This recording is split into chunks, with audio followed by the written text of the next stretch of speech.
Muy buenos días, buenas tardes, buenas noches. Espero que estén de lo mejor. Vamos a seguir compartiendo un poquito más de sabiduría y conocimiento en los secretos de manantial del cielo para cada uno de vosotros, que es muy importante descubrir.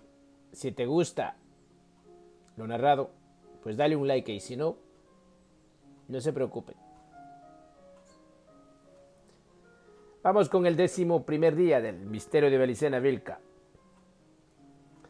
Así, estimado doctor Ciegnagel, desapareció para siempre el reino de Tartesos. El general Barca representó nuevamente el mito del Perseo Argivo al cortar la cabeza de Medusa, y también el Heracles Melkart al vencer al pueblo triple de los Geriones. No obstante, aunque de Tartesos no quedó piedra sobre piedra, el bosque sagrado se redujo a cenizas y la escultura de Pirena fue demolida por orden de Amilcar Barca. La profecía Golem no se cumplió, puesto que la piedra de Venus, el ojo único de las Brayas, no pudo ser robada por Vera y Birsa. Eso demuestra que, aunque sea cierto que los argumentos míticos pueden desarrollarse muchas veces sobre la Tierra, su repetición no siempre es idéntica y hasta pueden deparar más de una sorpresa a quienes las hayan propiciado. En esta ocasión no solo falló la profecía al quedar a salvo la espada sabia, sino que la sentencia de exterminio que pesaba sobre la casa de Tarsis tampoco pudo ser cumplida. En el mito argivo, cuando Perseo clava la hoz en el cuello de Medusa, de la herida surgen dos seres extraordinarios, Crisaor y Pegaso. De acuerdo con el mito, solo Poseidón, el rey de la Atlántida y dios del mar occidental, se atrevió a amar a Medusa, en la que engendró dos hijos, Crisaor y Pegaso, los que nacerían de la herida infligida por Perseo. Crisaor sería un gigante destinado a desposar a Caliroe, Calibur, una hija del mar, de cuya unión nacería el gigante triple Geriones. Creo, doctor Ciegnagel, que la última manifestación del mito concretada en el drama de Tartesos determinaría su repetición hasta en los menores detalles, a pesar de no cumplir felizmente con la profecía de los golems. Creo, por ejemplo, que efectivamente del cuello seccionado de Medusa, de las ruinas de Tartesos, nació Crisaor, el gigante hijo de Poseidón. Este fue, sin dudas, Lito de Tarsis, que, como verá más adelante, desposó a una hija de la mar, a una princesa de América, la otra orilla del mar occidental. Crisaor nacería armado con una espada de oro, igual que Lito de Tarsis, quien partiría hacia América portando la espada sabia de los reyes iberos. Y creo también que como Pegaso es mi hijo Noio, quien ha nacido con alas para volar hasta las moradas de los dioses liberadores, y como él tiene el poder de abrir las fuentes con sus golpes, solo que en su caso se trata de las fuentes de la sabiduría. Pegaso. Las sobrevivientes de la casa de Tarsis, curiosamente 18 en total, se hallaban reunidos cerca de la caverna secreta, en una estrecha terraza protegida naturalmente con enormes rocas que permitían una cierta defensa y desde la cual se podía dominar la ladera de la sierra. Cuenta la saga familiar que, un momento antes, los hombres de piedra, únicos que sabían ingresar en ella, habían sostenido un consejo en la caverna secreta, frente al desastre que se abatía contra la casa de Tarsis. Juraron dedicar todos los esfuerzos para dar cumplimiento a la misión familiar y para salvar a la espada sabia. Era preciso que la estirpe continuase existiendo a cualquier costo. En cuanto a la espada sabia, decidieron que, tras la muerte de la última Braya, quedase perpetuamente depositada en la caverna secreta, por lo menos hasta el día en que otros hombres de piedra, descendientes de la casa de Tarsis, observasen en ella la señal lítica de Katagar y supiesen que deberían partir. Hasta esa ocasión la espada sabia no volvería a ver la luz del día. Al salir comunicaron estas determinaciones a los parientes y requirieron noticias sobre el reino, pero las noticias que llegaban al improvisado refugio eran extrañas y contradictorias. Se debería destacar o descartar una pronta ayuda de los romanos, pues los golems habían sublevado contra ellos a todos los pueblos de las Galías, cortándoles el camino hacia España. El acudir en socorro de Tartessos exigía ahora una expedición muy numerosa que dejaría desguarnecida a la misma Roma. Por otra parte, en Tartessos la victoria cartaginesa había sido aplastante. Toda la Tartéside estaba en poder del general Barca, lo que completaba la ocupación total del sur de España.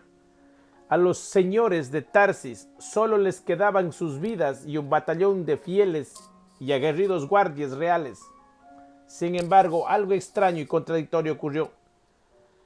Amílcar Barca, es cierto, hizo arrasar Tartessos hasta convertirla en escombros.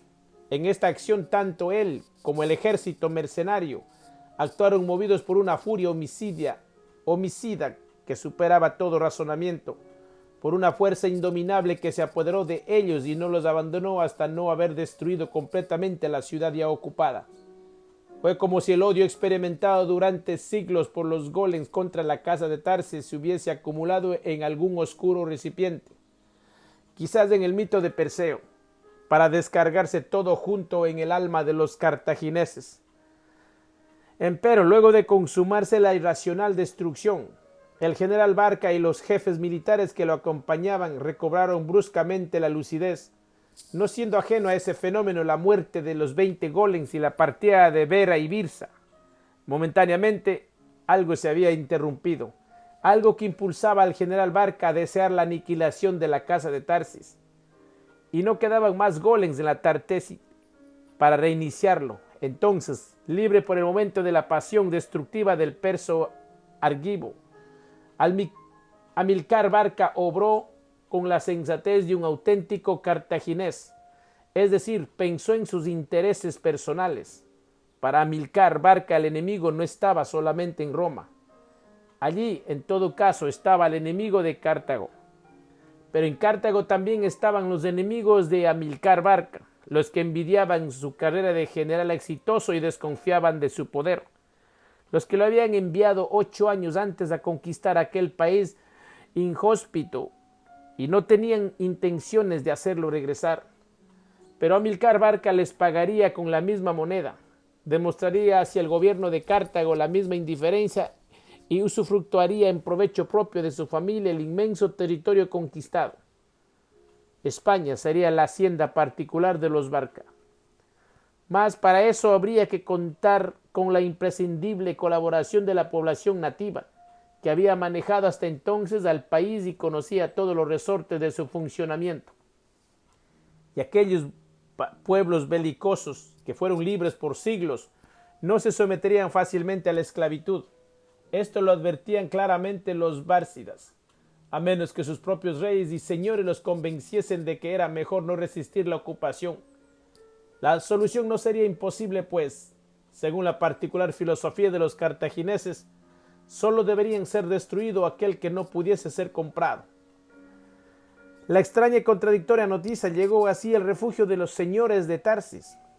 Amílcar Barca les ofrecía salvar sus vidas y renunciaban a todo derecho sobre la Tartéside y aceptaban entrar a su servicio para gobernar el país.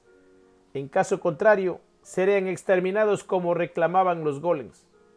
Con mucho dolor, pero sin alternativas posibles, los señores de Tarsis tuvieron que acceder a tan deshonrosa oferta.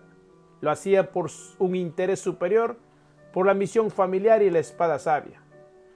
Una vez arreglada la rendición, los de Tarsis pasaron a servir a los bárcidas y se ocuparon de pacificar la Tartéside y reorganizar la producción agrícola e industrial. Por la buena disposición demostrada se lo recompensó con una granja situada muy cerca del emplazamiento de la desaparecida Tartessos, a donde vivirían en adelante la familia Tarsis. Salvo los miembros que desempeñaban funciones en las ciudades o acompañaban a los bárcidas en los viajes de inspección. Mientras duró la ocupación cartaginesa, No obstante la protección asegurada por los bárcidas, la tranquilidad fue escasa debido a las constantes acechanzas de los golems, que exploraron palmo a palmo la región buscando la espada sabia y habían sumado ahora la muerte de 20 de los suyos a la lista de cargos a saldar por la casa de Tarsis.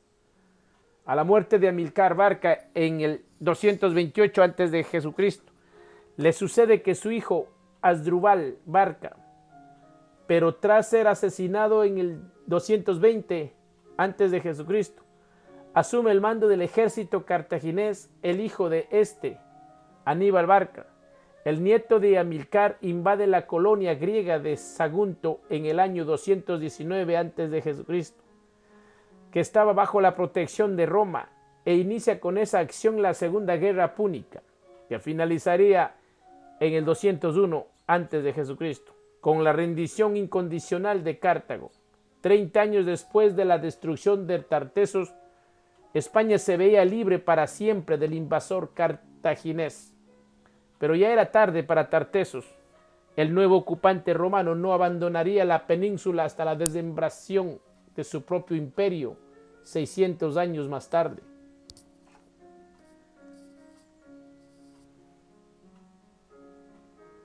La España del Alto Imperio Romano. Con los romanos la casa de Tarsis tuvo un relativo buen pasar, pues se la consideró como una nobleza nativa aliada y se les restituyeron las funciones de gobierno de la región. Ahora provincia romana, sujetos a la ley de la república y la autoridad de un procónsul o propetor, la región de la antigua Tartessos entre los ríos Tinto y Odiel quedó comprendida en la provincia de Bética, denominada así por el río Betis, hoy Guadalquivir, que se extendía hasta el río Anas, hoy Guadiana, frontera de la Lusitania. Los romanos dieron a los tartesios el nombre de Turdetanos y a la Tartéside el Turdetania. En pocas décadas la Turdetania se romanizó, el uso del latín se popularizó y se constituyeron grandes latifundios rurales, propiedad de los gobernadores de provincia, magistrados o jefes del ejército. Hacia el siglo I a.C., la casa de Tarsis se había emparentado con la nobleza romana y era bastante poderosa en la Bética, una provincia que contaba con 175 ciudades, muchas de ellas ricas y pujantes como Córdoba o Córdoba, Gades, Cádiz, Hispalis, Sevilla o Málaga. Sobre la fase de la hacienda cedida por los cartagineses y las restituciones hechas por los romanos, los señores de Tarsis desarrollaron una villa romana rústica, edificando una residencia señorial y ensanchándola con la adquisición de grandes extensiones de campos para cultivo, cereales, olivos y vides. Integraban la principal producción, además de algunos minerales que aún se explotaban en la Sierra Catochar.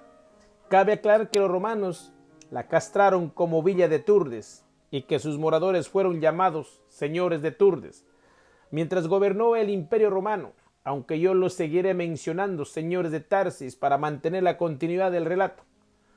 Como todas las familias de terratenientes hispanos romanos poseían una vivienda en la ciudad donde permanecían la mayor parte del año.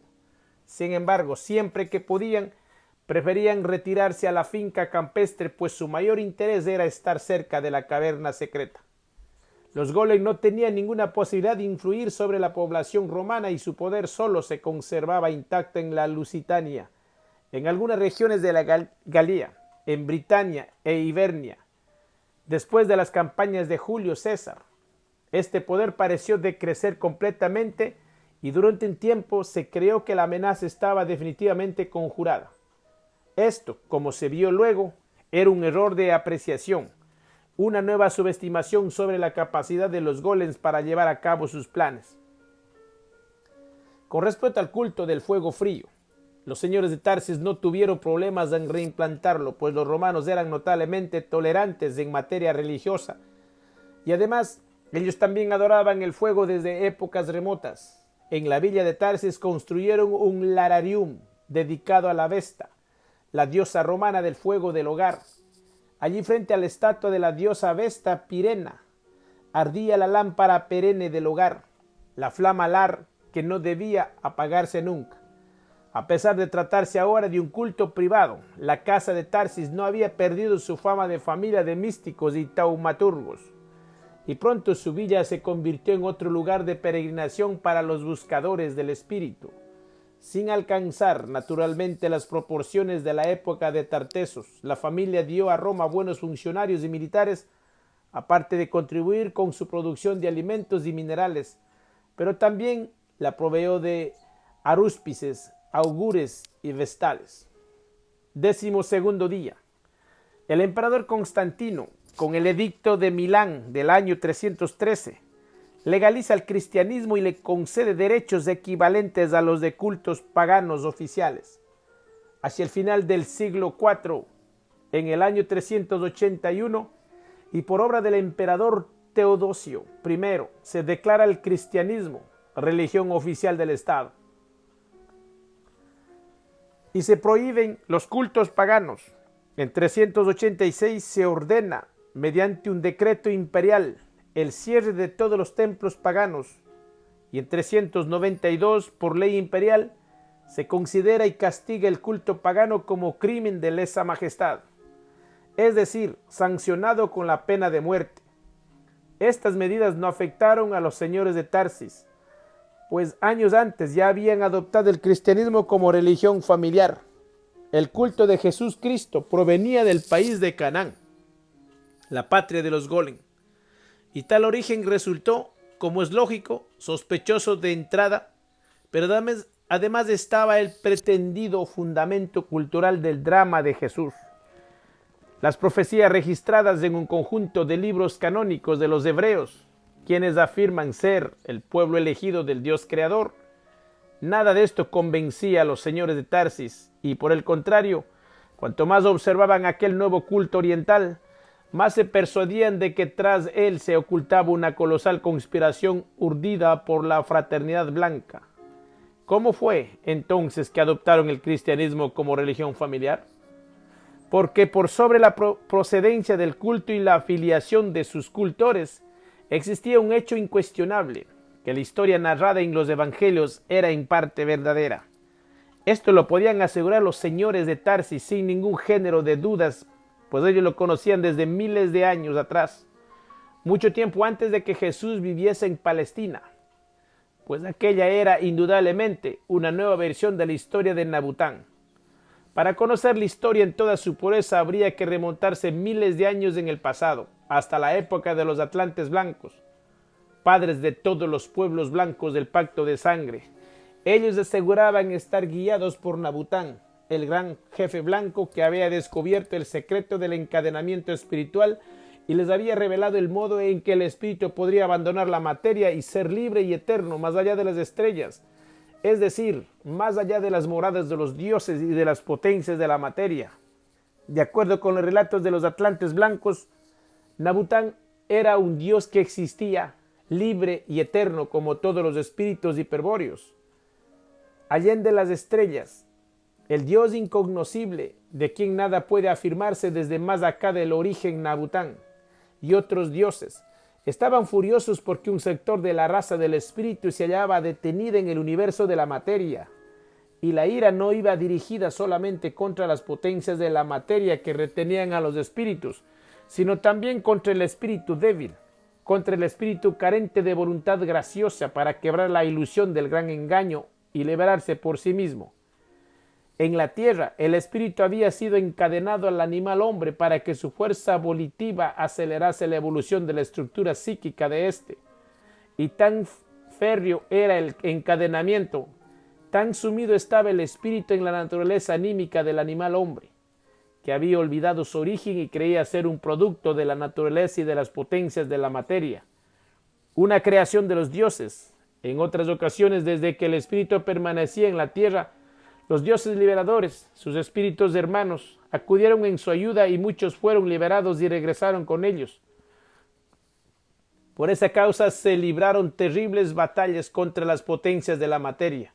Últimamente, por ejemplo, habían atravesado el origen y se había presentado ante los hombres de la Atlántida, el gran jefe de toda la raza hiperbórea prisionera, el Señor de la belleza de las formas increadas, el Señor del valor absoluto, el Señor de la luz increada, el enviado del Dios incognoscible para liberar al espíritu, es decir, el Cristos de luz increada, Cristos luz, Lucibel, Lucifer o Cristos Lucifer.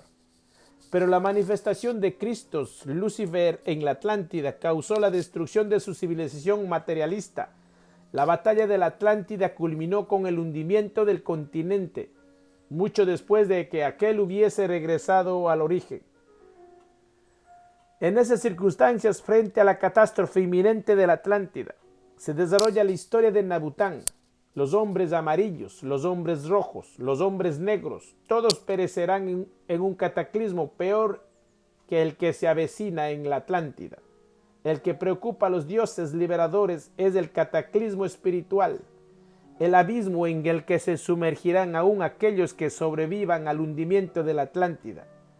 Y ese resultado parece inevitable debido a la insistencia y tenacidad con que la fraternidad blanca mantiene el encadenamiento espiritual, pero más que nada debido a la imposibilidad demostrada por el espíritu para evitar la ilusión y despertar el gran engaño. Esas razas estratégicamente confundidas seguirán ciegamente a los sacerdotes atlantes, quienes las conducirán con derechura hacia su definitiva decadencia espiritual. La raza blanca es la única, en ese momento, que dispone de una posibilidad de liberación, posibilidad que los dioses no van a ignorar. Pero el hombre blanco se halla muy dormido, con el espíritu muy sumergido en la ilusión de la materia, muy proyectado en el mundo exterior. No será capaz de comprender la revelación interior del espíritu. No podrá liberarse por sí mismo. Se hace necesaria una revelación exterior del espíritu apta para la raza blanca. Mostrar desde afuera al hombre blanco una vía de liberación que conduzca a la sabiduría hiperbórea. Para eso desciende Nabután al infierno. Nabután, Dios libre y eterno, acepta bajar al infierno, venir al mundo de la materia y nacer como hombre blanco, y como hombre blanco realizar la hazaña de liberar por sí mismo su espíritu encadenado. Demostrará así a los hombres, con el ejemplo de su voluntad, el camino a seguir, la orientación hacia el origen. Resumiendo, la historia de los atlantes blancos transmitieron en forma de mito a los pueblos nativos. Sería la siguiente. Vivía en la Atlántida una virgen blanca muy santa, consagrada al servicio del Dios incognoscible y entregada a la contemplación de la luz increada. Afligida por la terrible hambruna que azotaba a su pueblo, aquella virgen pidió auxilio al incognoscible, y este Dios supremo, cuya voluntad es la gracia, le enseñó un camino hacia el planeta Venus. Ya allí la virgen recibió del enviado de incognoscible varios ejemplares de la planta del trigo, con la que se saciaría el hambre material de los hombres, una vara que serviría para medir la traición blanca y la semilla de un niño de piedra que algún día sería hombre. Se pondría la cabeza de la raza blanca y saciaría su hambre espiritual. Al regresar de Venus, la Virgen Blanca, que no había tenido jamás un contacto carnal con ningún hombre, estaba encinta de Nabután. Los dioses liberadores le habían anunciado ya que sería madre y daría a luz un niño, cuya sabiduría espiritual libraría a la raza blanca de la esclavitud material. Una serpiente intenta impedir que la Virgen cumpla su cometido, pero ella la mata aplastándole la cabeza con su pie derecho. Pasado el plazo, la Virgen alumbra a Nabután y lo educa como guerrero constructor, contando con la ayuda de los guardianes de la sabiduría lítica. Existía en la Atlántida un sendero que conducía hasta un jardín encantado, el cual había sido construido por el dios de la ilusión. Crecía allí un antiguo árbol granado, conocido como el árbol de la vida y también como el árbol del terror, cuyas raíces se extendían por toda la tierra y cuyas ramas se elevaban hasta las moradas celestes del dios de la ilusión. Cerca de ese granado hechizado se hallaba un árbol manzano, tan antiguo como aquel al que se le llamaba el árbol del bien y del mal, o el árbol de la muerte. Era creencia corriente entre los atlantes que el hombre, en un principio, había sido inmortal. La causa de que el hombre tuviese que morir se debía a que los grandes antepasados habían comido del fruto de este árbol y la muerte se había transmitido a los descendientes como una enfermedad. En verdad, la sangre del árbol, su savia maldita, se había mezclado con la sangre inmortal del hombre original y regulaba desde adentro la vida y la muerte. Y nadie conocía el remedio para esa enfermedad. Nabután, que carecía de padre humano, había nacido inmortal como los hombres originales, pero su inmortalidad era, por eso mismo, esencial, propia de su especial naturaleza espiritual. En consecuencia, su inmortalidad era incomunicable. A los restantes hombres blancos no servía para que ellos recuperasen la inmortalidad perdida. Por eso Nabután, con el apoyo de su divina madre, la Virgen Ama, decide hacerse mortal y descubrir para los hombres el secreto de la inmortalidad. Desde los grandes antepasados comieron el fruto del árbol de la muerte. Nadie se atrevía a acercarse a él por el temor a la muerte. Pero Nabután era inmortal como los grandes antepasados y pudo, como ellos, aproximarse sin problemas. Una vez junto al árbol, Nabután cortó y comió el fruto prohibido, quedando inmediatamente hechizado por la ilusión de la vida. Ahora solo le faltaba descubrir el secreto de la muerte sin morir. Puesto que si perecía en el intento, jamás podría comunicar la sabiduría a los hombres blancos. Es entonces cuando Nabután se autocrucifica en el árbol del terror para vencer a la muerte, y pende 9 noches de su tronco. Empero, mientras el tiempo transcurría, la muerte se avecinaba sin que Nabután consiguiese comprender su secreto. Al fin y agonizante, el gran jefe blanco cerró su único ojo, que mantenía fijo en la ilusión del mundo, y miró hacia el fondo de sí mismo, en una última y desesperada reacción para salvar la vida que se apagaba sin remedio. Y en la cima de sí mismo, en medio de la negrura infinita de la muerte insinuada, vio surgir una figura resplandeciente, un ser que era pura gracia. Se trataba de Fría, la alegría del espíritu, su divina esposa del origen, que acudía en su auxilio. Cuando Nabután abre nuevamente su ojo, Fría sale por él y se interna en el mundo del gran engaño. Va a buscar el secreto de la muerte para salvar a su esposo agonizante. Sin embargo, no logra conseguirlo y el tiempo se acaba inexorablemente. Al fin, sin desesperar, Fría se dirige a Hiperbórea para consultar a los dioses liberadores. Ellos le aconsejan buscar a un gigante bicéfalo que habita en el mundo situado bajo las raíces del árbol del terror y que ejerce el oficio de clavero. A ese gigante debe robarle la llave Kalachakra, pues en ella los dioses traidores han grabado el secreto de la muerte. El mito de los atlantes blancos es aquí muy complejo y solo conviene mencionar que Fría, transformada en cuervo, desciende al mundo del gigante bifronte y le roba la llave Kalachakra, mas para conseguirla ha tenido que convertirse en asesina y prostituta. Fría, en efecto, quiebra con un golpe de su hacha la llave Kalachakra, pero el paletón, al caer, se transforma en 7 gigantes de 7 cabezas, cada uno, quienes duermen para que las razas raíces vivan por ellos. Acto seguido y sin alternativas, pues está urgida por el tiempo, Fría se viste con el velo de la muerte que aquellos gigantes tienen sujeto con un lazo en cada cuello. Luego los despierta sucesivamente y se entrega a ellos como amante. Pero inexorablemente los va decapitando en la culminación del orgasmo, y las cabezas de los gigantes, ensartadas en una cuerda o sutratma, forman el collar de Fría Calibur, en el que cada cráneo representa un signo del alfabeto sagrado de la raza blanca. Por fin el velo de la muerte queda suelto y Fría, nuevamente transformada en cuervo, regresa velozmente junto a Nabután, pero ya es tarde. Justo en el momento de llegar, Nabután exhala el último suspiro y su ojo se está cerrando para siempre. Fría comprende que será imposible revelarle a Nabután el secreto de la muerte, pues acaba de morir y ya no podrá leer la llave Kalachakra. Y es así como, sin perder un instante, Fría toma la decisión que salvará a Nabután y a la raza blanca. Se transforma en perdiz y penetra nuevamente en Nabután. La llave Kalachakra debe dejarla afuera, puesto que solo ella puede existir en el fondo de sí mismo. Fría debe revelar a Nabután el secreto de la muerte, no solo para lograr su resurrección, sino también para que su esposo lo comunique a los hombres. De otra manera, su inmolación habría sido en vano. Mas ¿cómo exponer a Nabután el secreto de la muerte sin la llave Kalachakra? Sin mostrarle ese instrumento del encadenamiento espiritual para su comprensión.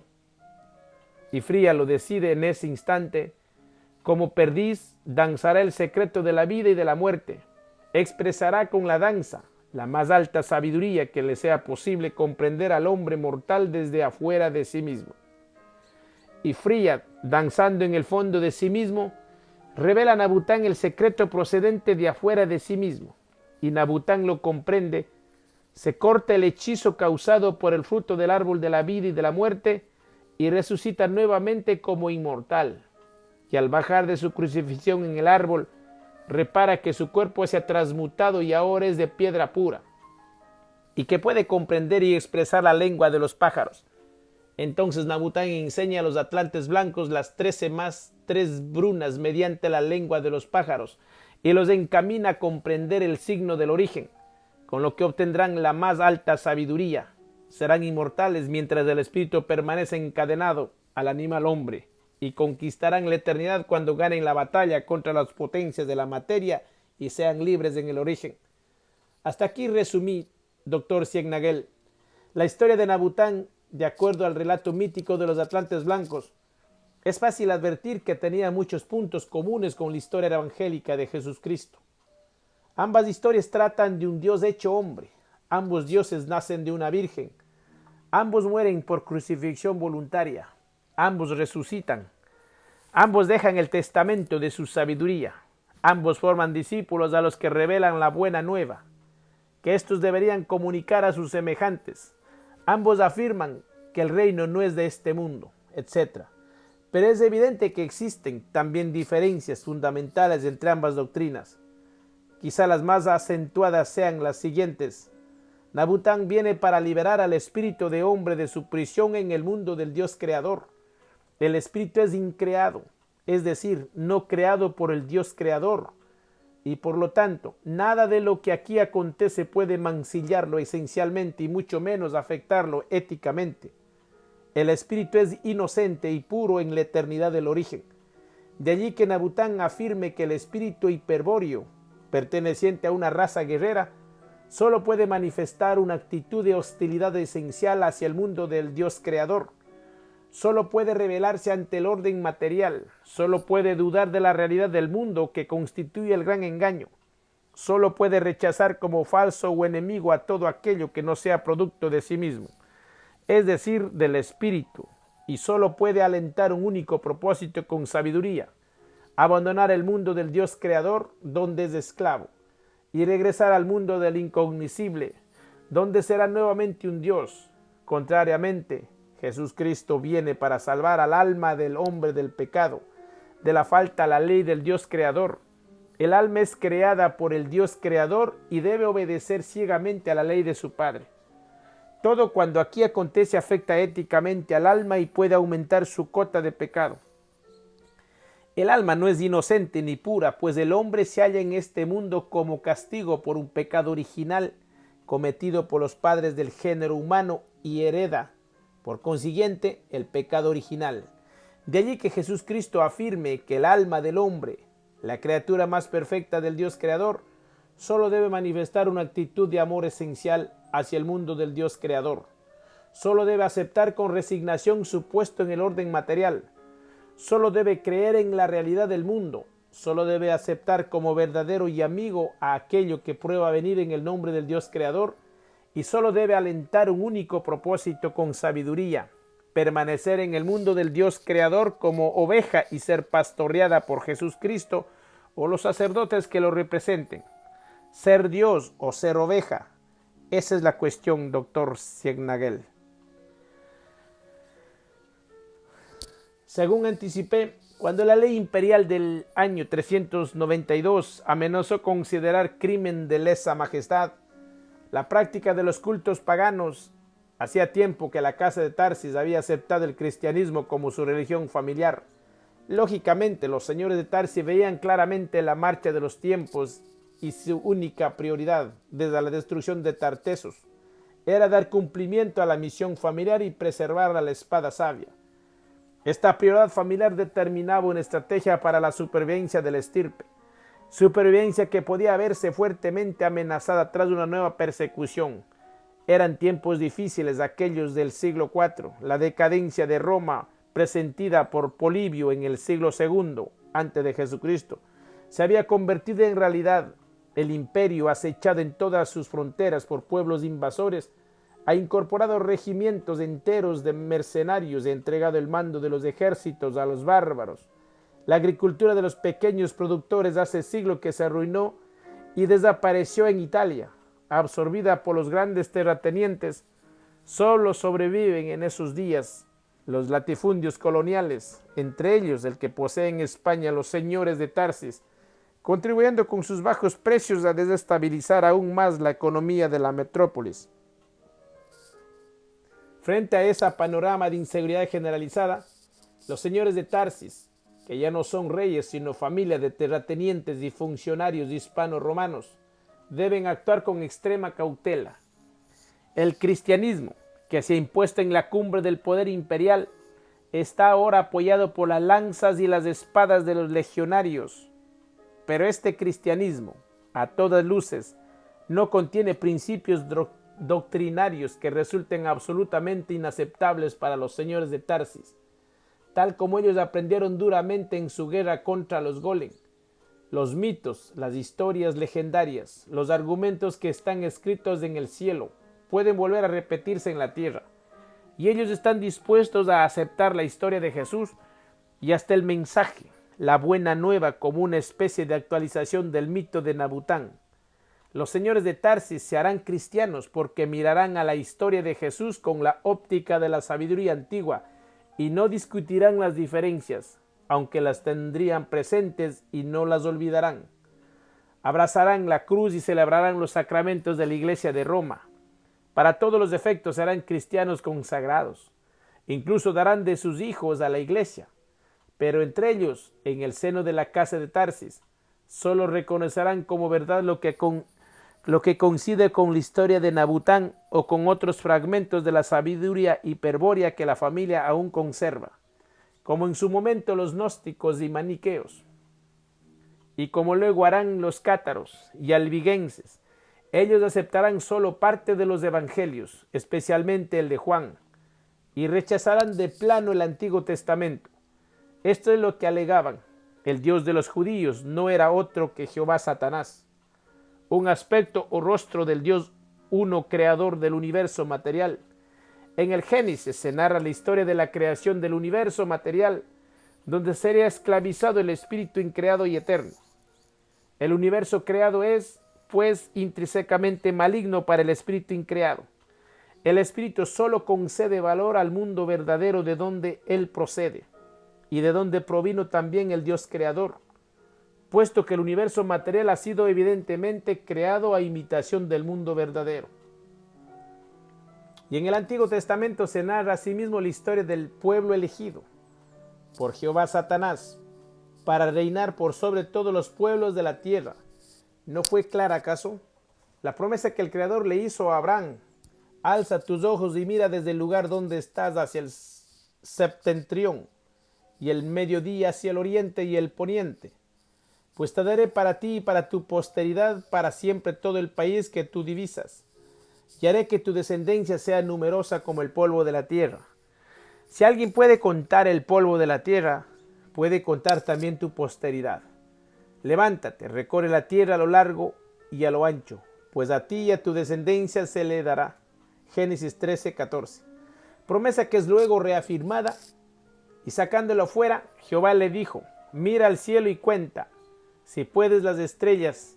Y añadió: así será tu descendencia. Pero más claro fue el Creador con Moisés, cuando le reveló la misión del pueblo elegido. Ahora bien, si de veras escucháis mi voz y guardáis mi alianza, seréis propiedad mía particular entre todos los pueblos, porque toda la tierra me pertenece. Vosotros seréis para mí un reino de sacerdotes y una nación santa. Estas son las palabras de Jehová que dirás a los hijos de Israel.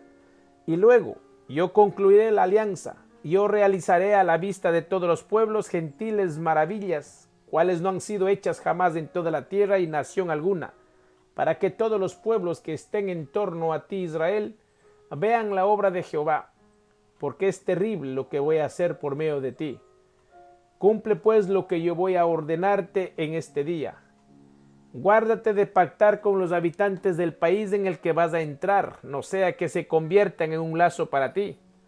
Por el contrario, derribad sus altares, romped sus estelas y destruir sus postes y piedras sagradas. Éxodo 19:6 o 34:10. Al cumplir con la alianza, el pueblo elegido será bendito por el Creador según le comunicaba Moisés. No os haréis ídolos, ni erigiréis estatuas ni estelas, ni pondréis en vuestro país piedras sagradas para postraros ante ellas, pues yo soy Jehová vuestro Dios. Guardaréis mis sábados y respetaréis mi santuario, si camináis de acuerdo a mis leyes. Comeréis vuestro pan a saciedad y habitaréis seguros en vuestro país. Daré paz a la tierra y dormiréis sin que nadie os inquiete. No pasará pues vuestro país la espada. Perseguiréis a vuestros enemigos y caerán ante vosotros al filo de la espada. 5 de vosotros perseguirán a 100, y 100 de vosotros pondrán en fuga a 10,000. Y vuestros enemigos caerán entre vosotros al filo de la espada. Yo me volveré a vosotros. Yo os haré crecer y multiplicaré, y mantendré con vosotros mi alianza. Pondré mi morada en medio de vosotros, y yo sentiré hastío de vosotros. Andaré en medio de vosotros. Yo seré vuestro Dios y vosotros seréis mi pueblo. Yo soy Jehová, vuestro Dios, quien os sacó del país de Egipto. Levítico 26. Ese pueblo elegido sería pues aquel que anunciaban miles de años antes los atlantes morenos, los enemigos del pacto de sangre. Era cuando menos irónico que ahora se pretendiese derribar de ese pueblo maldito un émulo de Nabután, el fundador del pacto de sangre.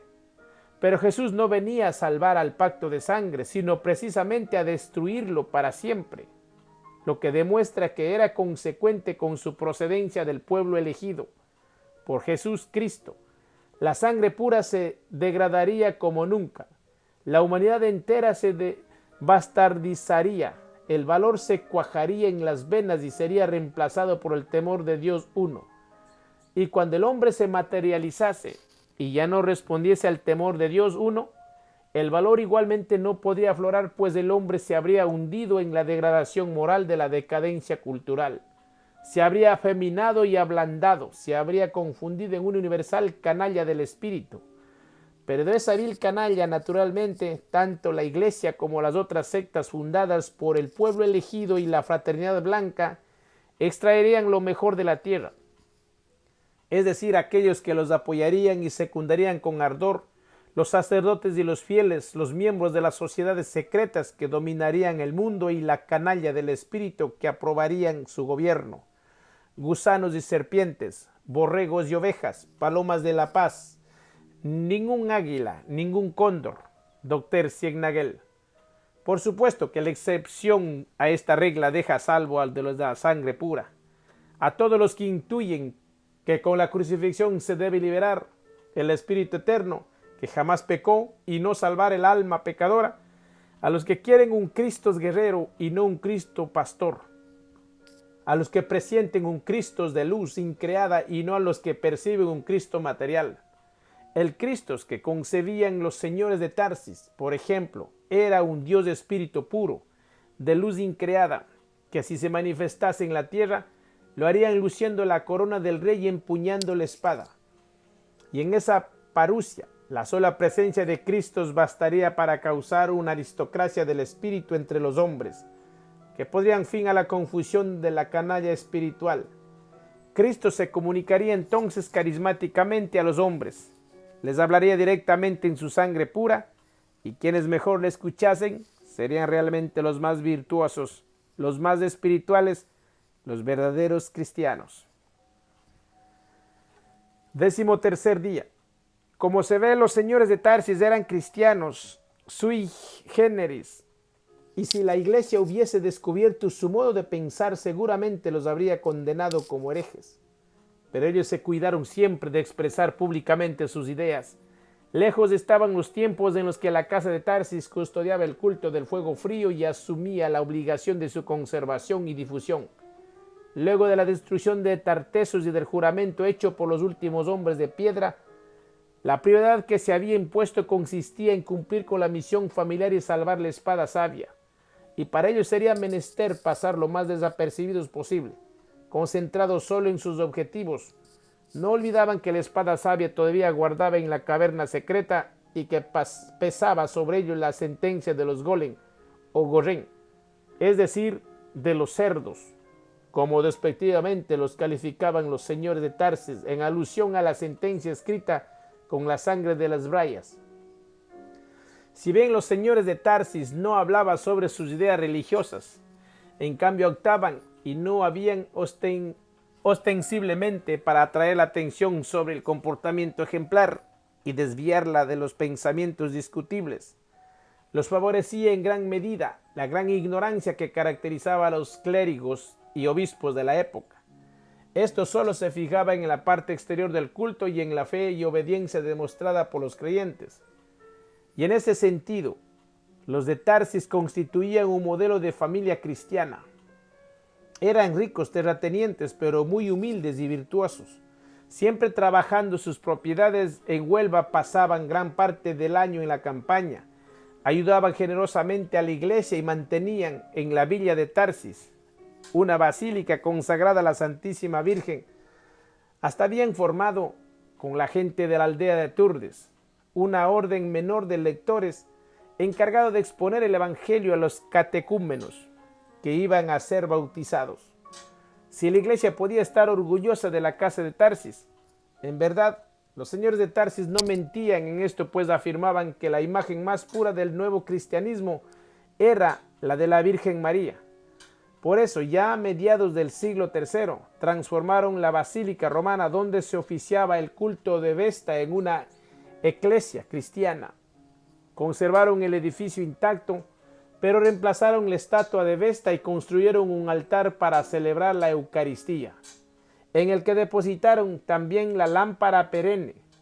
En lo posible, los señores de Tarsis trataron de que la capilla fuese atendida siempre por clérigos de la familia, aunque debido a su importancia recibía periodistas visitas del obispo de Sevilla y de los presbiterios de la zona.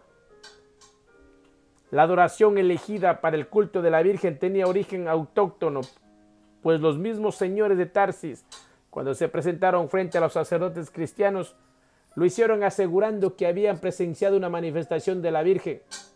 Según ellos, la Virgen se había aparecido en una gruta poco profunda situada a escasos metros de la villa de Turdes, caso que podían atestiguar todos los miembros de la familia y algunos criados. La Virgen se había mostrado en el esplendor de su majestad y les había pedido que adorasen a su divino Hijo y que la recordasen con un culto. Entonces los señores de Tarsis, presa de visible excitación, declararon que deseaban abandonar el culto pagano y convertirse en cristianos. Semejante conversión voluntaria de tan poderosa familia hispano-romana causó gran satisfacción a los sacerdotes católicos, pues agregaría prestigio ejemplar a sus misiones evangelizadoras en la región. De allí que aceptasen de buen grado la iniciativa de los de Tarsis de destinar la basílica al culto de la Virgen de la Gruta. Y así comenzó en la villa de Turdes el culto a Nuestra Señora de la Gruta, que sería famosa en el sur de España hasta el fin de la Edad Media, hasta que el último de los señores de Tarsis abandonó definitivamente la península y la iglesia promovió su prudente olvido. Para comprender intenciones que los señores de Tarsis ocultaban tras su conversión e institución del culto a la Virgen, no hay nada más revelador que observar la escultura con la que reemplazaron la estatua de Vesta. Las cosas habían cambiado bastante desde la época de los cartagineses. Ahora la villa consta de una enorme residencia señorial en la Terra Dominicata y de unas 50 hectáreas de Terra Indominicata entregadas al cultivo. Una aldea campesina, también llamada Villa de Turdes, se había levantado cerca de la residencia de los señores de Tarsis, y en un límite de la aldea sobre una colina que descendía suavemente hacia la residencia señorial, los señores de Tarsis habían destinado para la iglesia y parroquia local una excelente basílica romana. Los catecúmenos, que iban a escuchar la misa catecumenorum, y los fieles, que luego asistirían a la particular misa fidelium, llegaban hasta Atrium, un patio rodeado de columnas, y pasaban junto a la fuente llamada Cantarus, antes de ingresar a la nave central construida sobre un plano rectangular. La basílica tenía 3 naves, 2 naves laterales que formaban la cruz y la nave central, que estaba dividida por 2 columnas de asientos, ocupados a la derecha por los hombres y a la izquierda por las mujeres. La nave central terminaba en el ábside, un ensanchamiento abovedado y elevado donde estaba el santuarium. Normalmente en todas las iglesias de la época, al fondo del ábside se encontraban la catedral episcopal, que era el trono ocupado por el obispo, conjuntamente con otros asientos para los presbiterios. En la basílica de Tarsis, la cátedra episcopal, como se verá enseguida, había sido cedida a la Santísima Virgen. Delante de la cátedra episcopal, en el centro del santuario, se hallaba la sacra mensa del altar, y sobre ella los instrumentos de culto, el cáliz, la patena y la lámpara perenne. El momento culminante de la misa de los fieles tiene lugar inmediatamente después de que el sacerdote pronuncia las palabras que instituyen la Eucaristía. Entonces recita la epíclesis, una invocación al Espíritu Santo solicitando su concurso para propiciar el milagro de la transmutación del pan y el vino, y corre una cortinilla que deja expuesta a la vista de los fieles la divina imagen de la Virgen. Los fieles estaban absortos en la contemplación. La escultura de la Virgen es de madera pintada de pequeñas dimensiones, 70 centímetros de alto, 30 de ancho y 30 de profundidad. Se halla sentado en actitud majestuosa sobre una cátedra también de madera. El rostro es de bellas facciones occidentales, puesto que reproduce a una de las damas de Tarsis, y sonríe suavemente mientras sus ojos se dirigen fijos hacia adelante. El cabello cae en la forma de 16 trenzas finamente talladas, que surgen inmediatamente por debajo de la corona, porque tanto ella como el niño exhiben los atributos de la divinidad real. Ambas coronas son triples y octogonales. En cuanto al niño, se halla sentado en su regazo, sobre la rodilla izquierda, en tanto ella amorosamente lo sostiene del hombro con su mano izquierda, a diferencia de la escultura de la Virgen, que es de madera pintada, la del niño es de piedra blanca. Virgen de madera, niño de piedra. El rostro de la Virgen está pintado de blanco inmaculado, el cabello de oro, el cuerpo de rojo y la cátedra de negro. Con la mano derecha, la Virgen empuña un haz de 16 espigas de trigo y una vara. Con la mano izquierda sostiene al niño. Sus pies están separados, así como sus rodillas, y bajo el pie derecho se ve aplastada, asomar la cabeza de una serpiente, el niño Cristo Rey. Por su parte mira fijamente hacia adelante, en la dirección que mira su divina madre, y tiene un libro en la mano izquierda, mientras con la derecha realiza un gesto que destaca el ángulo recto entre los dedos índice y pulgar. Es evidente por qué a esta adoración se daba el nombre de la Virgen Blanca del Niño de Piedra, o Nuestra Señora del Niño de Piedra. No es tan claro en cambio el nombre Nuestra Señora de la Gruta, puesto que salvo la mención hecha por los señores de Tarsis sobre el lugar de aparición de la Virgen, la gruta no intervenía para nada en el culto. Pero el caso era que la Virgen, cuya descripción acabo de hacer, representaba claramente a Ama, la madre de Nabután, a quien los atlantes blancos llamaban la Virgen de Katagar, pues pretendían que ella se encontraba aún en la ciudad de los dioses liberadores. Pero, ¿qué significa Katagar? Es una aglutinación de 3 palabras antiquísimas. La primera es HK, de la cual solo se conserva la K final, que era para los atlantes blancos un nombre genérico de Dios. con HK. Tanto solían referirse al incognoscible como a los dioses liberadores. La segunda es Ta o Taa, que significa ciudad, pero no cualquier ciudad, sino ciudad hiperbórea, ciudad de atlantes blancos. Y la tercera es Gar, que equivale a cripta, gruta o recinto subterráneo. Kata-Agar quiere decir, pues aproximadamente, la ciudad subterránea de los dioses liberadores. Con la supresión de la K y la transposición de las restantes palabras, otros pueblos se han referido a la misma ciudad como Agartha, Agartha o Agrta, que significa literalmente ciudad subterránea.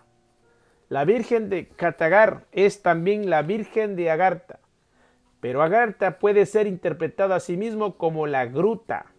Surge así el verdadero origen de la ingeniosa denominación Nuestra Señora de la Gruta, que los señores de Tarsis adoptaron para referirse públicamente a la Virgen de Agartha. En conclusión, al dictarse la ley imperial del 392 que reprimía la práctica de los cultos paganos, los señores de Tarsis ya eran cristianos, católicos romanos, y sostenían en su Ecclesiae Propriae el culto a Nuestra Señora de la Gruta, la Virgen de Agartha. No es que con este cambio hubiese renunciado al culto de fuego frío. En verdad, para celebrar aquel culto no se requería de ninguna imagen. Fue la necesidad figurativa de los lidios la que, al perfeccionar la forma del culto, introdujo en el pasado la imagen de Pirena. Pero Pirena era el fuego frío en el corazón y su representación más simple consistía en la lámpara perenne a los elegidos de la diosa, a los que aún creyesen en su promesa. Solo debían bastar de la lámpara perenne, puesto que el ritual y la prueba del fuego frío debían realizarse ahora internamente. Así que todo el antiguo misterio del fuego frío estaba expuesto a la vista en aquella basílica de la villa de Turdes. Mas como antes, como siempre, solo los hombres de piedra lo comprendían. Solo ellos sabían, al orar en la capilla, que la mirada de la Virgen de Agartha y la del niño de piedra estaban clavados en la flama de la lámpara perenne, y que esa flama danzante era Pirena, era fría, la esposa de Nabután, expresando con su baile el secreto de la muerte. Apenas comenzando el siglo IV, 3 pueblos bárbaros se lanzaron al asalto de España. 2 son germanos, los suevos y los vándalos, y otro el de los alanos, iraní. En el reparto que hacen, a los alanos les toca ocupar la Lusitania y parte de la Bética, incluida la región de la villa de Turdes. Llegan en el 409 y en los 8 años que consiguen sostenerse en la región, su presencia se reduce al usufructo en provecho propio de los impuestos correspondientes a los funcionarios romanos y al periódico saqueo de algunas aldeas. Para hacer frente a la invasión, el general romano Constancio, en nombre del emperador Honorio, contrata al rey Balia de los visigodos mediante un foedus firmado en el año 416. Por este tratado los visigodos se comprometen a combatir en calidad de federales del imperio contra los pueblos bárbaros que ocupan España, recibiendo a cambio tierras para asentarse en el sur de la Galia, en la Terraconense, en la Narbonense. Los alanos son así rápidamente aniquilados, en tanto que los vándalos todavía realizan incursiones a la Bética por unos años hasta que finalmente abandonan la península rumbo al África. Cuando en el 476 el esquiro Odoacro depuso al emperador romano Augustulo, dando fin al imperio romano de Occidente. Hacía ya 5 años que el rey Eurico de los visigodos había ocupado España. Esta vez los visigodos ingresaron para acabar con los suevos, en cumplimiento del foedus del año 418, pero ya no se irían durante los siguientes 250 años. La presencia permanente de los visigodos en España no afectó de manera determinante la vida de los hispanos romanos, salvo en el caso de los propietarios de grandes latifundios que se vieron obligados por el foedus a repartir sus tierras con los huéspedes germanos. Tal era el caso de los señores de Tarsis, al tener que hospedar a una familia visigoda de nombre Walter y cederle un tercio de la terra dominicata y 2/3 de la terra indominicata. Pero luego de esta expropiación, que constituía un justo pago por la tranquilidad que aseguraba la presencia visigoda frente a las recientes invasiones, todo continuaba igual a los días del Imperio Romano. Solo el destino de los impuestos había cambiado, que ya no era Roma, sino más cercana a Toledo. El monto y la periodicidad de la exacción y hasta los funcionarios recaudadores eran los mismos que el Imperio Romano. 3 cuestiones fundamentales separaban desde un principio a los visigodos y a los hispanos romanos. Una ley que prohibía los casamientos entre godos e hispanos romanos, la diferencia religiosa y la desproporción numérica entre ambos pueblos. La primera cuestión se solucionó en el año 580 con la anulación de la ley, quedando levantada la barrera que impedía fusionarse a los dos pueblos. A partir de entonces, la familia Walter se integra con varios casamientos a la casa de Tarsis, quedando restituido el primitivo patrimonio de los señores de Tarsis. La España del Bajo Imperio. La segunda cuestión significa que mientras la totalidad de la población hispano-romana profesaba la religión católica, los huéspedes visigodos sostenían la fe arriana. De hecho, ambos pueblos eran cristianos e ignorantes de las sutilezas teológicas que los sacerdotes establecían dogmáticamente. Y en este caso, la diferencia que Arrio había señalado era de sutileza extrema. Los visigodos fueron evangelizados cuando aún habitaban las orillas del Mar Negro por el obispo Godo Wulfilas, partidario de Arrio. Al avanzar luego sobre Occidente, empujados por los hunos, descubrirían con satisfacción que su cristianismo era diferente al de los romanos y se aferrarían tenazmente a esa diferencia, a menudo incomprensible. Obrarían así porque los godos poseían desarrollado en grado eminente el orgullo nacional y necesitaban disponer de una diferencia tangible, un principio unificador propio que les evitase el ser fagocitados culturalmente por el Imperio Romano. El significado de la diferencia en sí no tenía mayor importancia. Lo concreto sería que el arianismo los mantendría separados religiosamente de la población romana, en tanto que, al unirlos entre sí, les permitiría conservar la cultura goda. ¿En qué consistía aquella diferencia con el dogma católico, que pocos comprendían pero que los godos nacionalistas defenderían hasta el fin? Específicamente se referían a una definición sobre el problema de la divinidad de Jesucristo. La postura de Arrio, natural de Libia pero enrolado en la diócesis de Antioquía, surgió como reacción contra la doctrina de Sabelio. Este había afirmado que no existía distinción esencial entre las 3 personas de la Trinidad cristiana. El Hijo y el Espíritu Santo en realidad eran manifestaciones del Padre bajo otro aspecto, o prósopa, la esencia del Dios uno. Al presentarse con un aspecto era el Padre, con otro era el Hijo y con otro el Espíritu Santo. Contra esto, Arrio comenzó a enseñar desde 318 que solo el Dios uno es eterno e incomunicable. Jesús Cristo fue creado de la nada y por lo tanto no es eterno. Es una criatura del Dios uno y por lo tanto algo diferente de él, algo no consubstancial con él. Sabelio no establecía distinción alguna entre las 3 personas de la Trinidad, mientras que Arrio diferenciaba de tal modo al Padre y al Hijo que éste ya no era Dios ni consubstancial con el Padre. Ambos serían condenados como herejes a la doctrina católica. ¿Y cuál era entonces la verdad? Según lo decidió en Nicea en 325 un concilio de 300 obispos, Jesús Cristo respondía a la fórmula consubstancialis patri, es decir, era consubstancial con el Padre, de su misma substancia, Dios igual que él, de manera que la diferencia religiosa que separaba a godos y romanos versaba sobre el complejo concepto de la consubstancialidad entre Dios y el Verbo del Dios, diferencia que no alcanzaría a explicar la obstinación goda a menos que se considere que con ella se estaba preservando una cultura, una tradición, un modo de vida.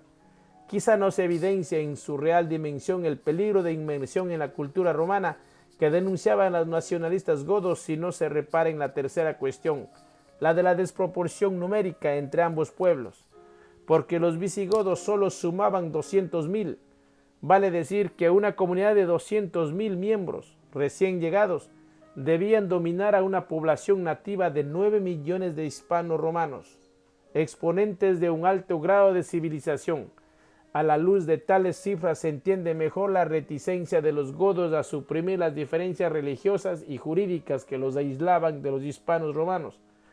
La realidad de su escaso número obligó a los visigodos a tolerar la religión de los hispanos romanos, aunque sin ceder un ápice en sus convicciones arrianas. Sin embargo, pese a la desesperación de los nacionalistas, la universalidad de un mundo que entonces era católico y romano los fue penetrando por todos lados y al fin tuvieron que aceptar una integración cultural que ya estaba consumada de hecho.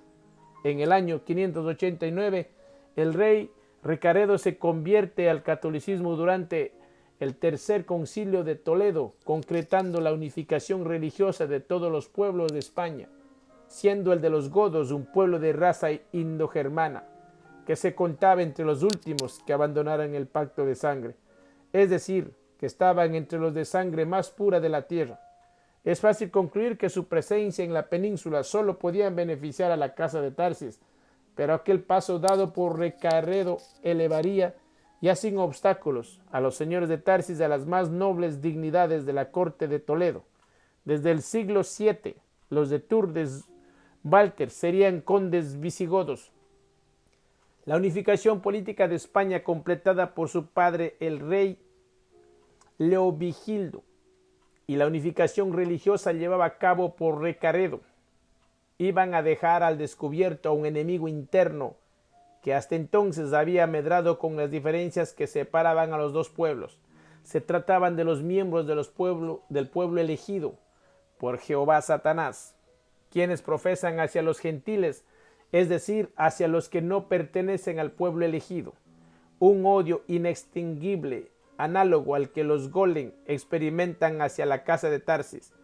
A pesar de que el último cristianismo, el de Jesús Cristo, registraba el claro origen de sus libros sagrados, de sus tradiciones, de sus sinagogas y de sus rabinos, ellos los despreciaban y explicaban su existencia como un mal necesario, como la fábula que pondría en evidencia la moraleja de la verdad judía. El falso cristianismo católico duraría hasta la venida del Mesías judío, el verdadero Cristo, quien se sentaría en el trono del mundo y someterían a todos los pueblos de la tierra a la esclavitud de los judíos. Era esta una profecía que se cumpliría inexorablemente, tal como aseguraban en el Talmud incontables rabinos y doctores de la ley. Creían ciegamente que la diáspora tenía por objeto infiltrarlos entre los pueblos gentiles como una suerte de preparación mística para el futuro que vendría, para la restauración universal del templo a Jehová Satanás y la resurrección de la casa de Israel, el verdadero Mesías judío. Durante la dispersión, los gentiles aprenderían quiénes son los judíos, la expresión del Dios uno sobre la tierra, y los judíos demostrarían a los gentiles cuál es el poder del Dios uno. En toda la diáspora y en aquel Sefar de España, los judíos, persuadidos de su protagonismo mesiánico, se entregaban a minar por cualquier medio de los fundamentos sociales de los pueblos gentiles. La religión, la moral, las instituciones de la nobleza y de la realeza, la economía y toda base legal sufrían sistemáticos ataques por los miembros del pueblo elegido. Ya Recaredo tuvo que actuar contra ellos debido a la evidencia de su infatigable tarea corruptora. Pero los sucesores de aquel rey no obraron con la necesaria energía y permitieron que los judíos prosiguieran con sus planes. Al rey Sisebuto, extraordinario guerrero y cristiano celoso, que venció sucesivamente a los vascos, cántabros, sucones, asturianos y griegos bizantinos, le tocó corregir esa situación.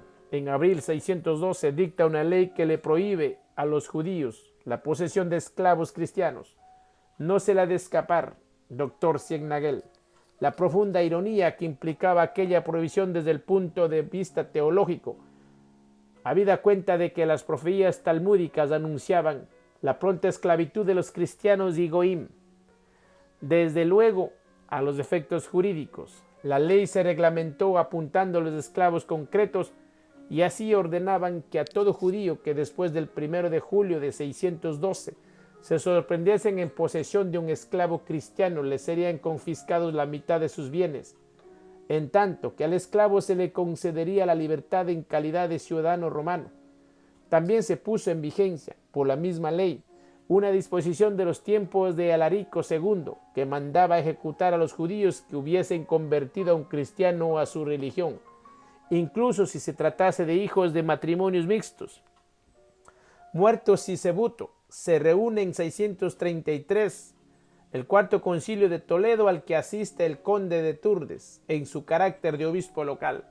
Se tratan muy variados asuntos, tales como la sucesión real, los casos de sedición, las normas para la disciplina eclesiástica, etc. Y en lugar central se debate apasionadamente sobre el problema judío. El rey Cisenado, que preside el concilio, carente por completo de las dotes estratégicas y de la visión hiperbórea de Sisebuto, permite que una facción projudía tome la voz cantante y cuestione las medidas decretadas recientemente contra el pueblo elegido. Es allí cuando el conde de Turdes, Walter, se enfrenta violentamente contra el obispo Isidoro de Sevilla, quien no posee ni remotamente la sangre pura de Recaredo y Sisebuto, no obstante ser uno de los hombres mejor instruidos y más inteligentes de España. Su enciclopedia en 20 tomos, Etimología, es una obra maestra para la época, además de otros numerosos libros dedicados a los más variados temas. Incluso escribió un tratado de apologética con el sugestivo título De Fide Católica contra Ludeos. Empero, Isidoro profesaba una admiración sin límites por la historia del pueblo elegido y consideraba al Antiguo Testamento como la base teológica del cristianismo, tal como lo demuestra en su tratado de exegética, Allegoriae Scripturae, donde comenta los libros hebreos. Esta postura lo condujo a la contradicción de sostener por un lado la necesidad de combatir el judaísmo y por otro a procurar la defensa de los judíos, a evitar que sobre ellos se ejerciese cualquier tipo de violencia. En el curso del concilio llevado por esa falsa piedad cristiana, intenta dar marcha atrás a las leyes de los reyes visigodos. Gracias a la intervención del conde de Turdes, Walter, se aprueban 10 cánones sobre los judíos, pero sin el rigor de la ley de Sisebuto. Se prohíbe a los judíos, entre otras cosas, la práctica de la usura, el desempeño de cargos públicos, los matrimonios mixtos. Se ordena la disolución de los matrimonios mixtos existentes y se reafirma la prohibición de mantener esclavos cristianos. Para evaluar la importancia de las resoluciones tomadas solo hay que notar que los concilios de Toledo eran sínodos nacionales de la Iglesia Católica. De ahí la seriedad de uno de los cánones que establece expresamente la pena de excomunión para los obispos y demás jerarquías de la Iglesia, así como a los nobles que les correspondiesen las generales de la ley, en caso de que no cumpliesen con exactitud y dedicación las disposiciones sobre los judíos. En ese cuarto concilio de Toledo, el conde de Turdes, Walter, se lanzó con ardor a defender la causa que denominaba de la cultura hispano-goda, en un momento en que la facción projudía encabezada por el obispo Isidoro parecía tener controlado el debate. Su irrupción fue decisiva. Habló con tal elocuencia que consiguió definir a la mayoría de los obispos a favor de tomar urgentes medidas para contrarrestar el peligro judío. Todos quedaron fascinados, especialmente los nobles visigodos, cuando le escucharon asegurar que la cultura hispano-goda era la más antigua de la tierra y que ahora esa herencia invalorable estaba amenazada por un pueblo enemigo del espíritu, un pueblo que adoraba en secreto a Satanás y contaba con su poder infernal para esclavizar o destruir al género humano. Satanás les había conferido poder sobre el oro, del que siempre se valían para llevar a cabo sus planes inconfesables, y con el que seguramente habían comprado el voto de los obispos que los defendían. Esta posibilidad de estar al servicio del oro judío llevó a más de un obispo projudío a cerrar la boca y permitió que finalmente se aprobasen las medidas esperadas por el conde de Turdes, Walter. Empero tal victoria no fue positiva para la casa de Tarsis, pues puso en evidencia algo que hasta entonces había pasado desapercibido para todo el mundo. En la actitud del conde de Turdes Walter se transuntaba algo más que celo católico, algo vivo, algo que sólo podía proceder de un conocimiento secreto de una fuente oculta. El conde obispo estaba demasiado seguro de lo que afirmaba. Era demasiado categórico en su condena para tratarse de un fanático, de alguien cegado por la fe. A todas luces era evidente que el conde sabía lo que decía. Mas, ¿cuánto y qué sabía? ¿De dónde procedía su sabiduría? A partir de allí la casa de Tarsis sería nuevamente observada por el enemigo y al odio de los golem se agregaría ahora del pueblo elegido y el de un sector de la Iglesia Católica, quienes no cesarían ya de perseguir a los señores de Tarsis y de procurar su destrucción en adelante, a pesar de la que contribuiría con su riqueza y sus miembros al fortalecimiento de la Iglesia. La casa de Tarsis sería siempre sospechosa de herejía. Bueno, hasta aquí llegamos en este día. Que tengan un maravilloso proceder. Bye bye.